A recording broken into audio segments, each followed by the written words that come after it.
एक कौवा एक वन में रहा करता था। उसे कोई कष्ट नहीं था और वह अपने जीवन से पूरी तरह संतुष्ट था। एक दिन उड़ते हुए वह एक सरोवर के किनारे पहुंचा। वहां उसने एक उजले सफेद हंस को तैरते हुए देखा। उसे देखकर वह सोचने लगा, यह हंस कितना सौभाग्यशाली है जो इतना सफेद और सुंदर है। इधर मुझे देखो, मैं कितना काला और बदसूरत हूँ। ये हंस अवश्य इस दुनिया का सबसे खुश पक्षी होगा। वह हंस के पास गया और अपने मन की बात उसे बता दी। सुनकर हंस बोला, नहीं मित्र, वास्तव में ऐसा नहीं है। पहले मैं भी सोचा करता था कि मैं इस दुनिया का सबसे सुंदर पक्षी हूँ, इसलिए बहुत सुखी और खुश था। लेकिन एक दिन मैंने तोते को देखा जिसके पास 2 रंगों की अनोखी छटा है। उसके बाद से मुझे यकीन है कि वही दुनिया का सबसे सुंदर और खुश पक्षी है। हंस की बात सुनने के बाद कौवा तोते के पास गया और उससे पूछा कि क्या वह दुनिया का सबसे खुश पक्षी है। तोते ने उत्तर दिया, मैं बहुत ही खुशगवार जीवन व्यतीत कर रहा था जब तक मैंने मोर को नहीं देखा था।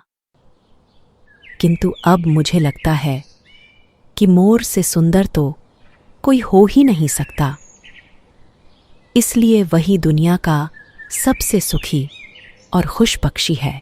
इसके बाद कौवा मोर की खोज में निकला।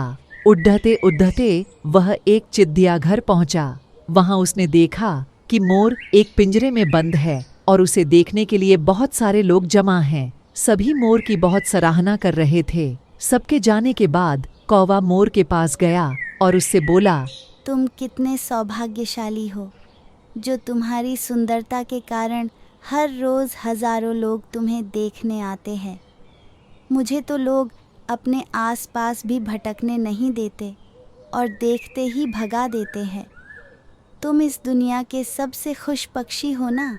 कौवे की बात सुनकर मोर उदास हो गया। वह बोला, कौवे मित्र, मुझे भी अपनी सुंदरता पर बड़ा गुमान था। मैं सोचा करता था कि मैं इस दुनिया का क्या बल्कि इस पूरे ब्रह्मांड का सबसे सुंदर पक्षी हूं, इसलिए खुश भी बहुत था। लेकिन मेरी यही सुंदरता मेरी शत्रु बन गई है और मैं इस चिड़ियाघर में बंद हूं।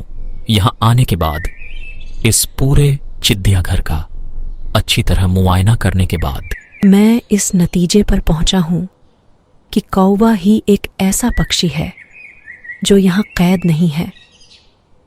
इसलिए पिछले कुछ दिनों से मैं सोचने लगा हूं कि काश मैं कौवा होता तो कम से कम आज़ादी से बाहर घूम सकता और तब मैं इस दुनिया का सबसे सुखी और खुश पक्षी होता।